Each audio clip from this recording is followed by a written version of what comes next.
Now to the latest in a News 12 exclusive. A former Babylon student who says she was sexually abused is focusing her efforts on protecting the next generation. News 12's Kevin Vesey joins us live from Babylon with her story. Kevin.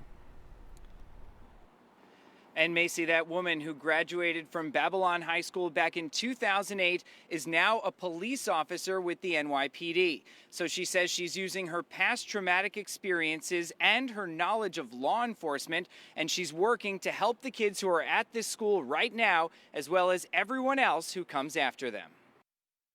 What can we do to prevent this from ever happening to one more student? That's the question Barbara Kulick is asking herself.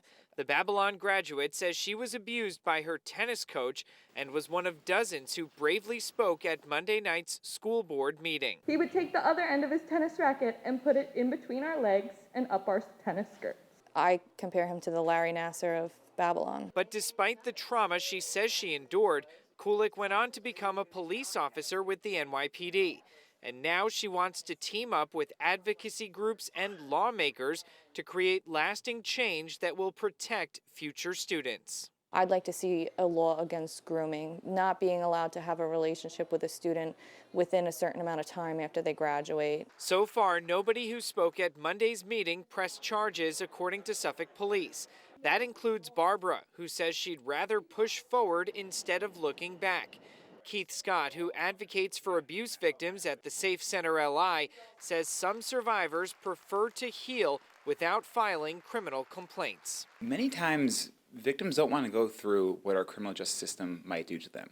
They have to go on trial, have their story picked apart by a defense attorney and others. That could be very, very traumatic. Very tough for many of these victims to come forward, Kevin. So if someone isn't comfortable doing that, is there another way that they can share their story? There is, Macy. So Barbara set up the following email address. It's thisendshereandnow@gmail.com. She's urging survivors from any school district to report the abuse that they sustained to that email address, and you can remain anonymous if you'd like. We'll also have that for you on our website. Just go to news12.com and click numbers and links. Macy?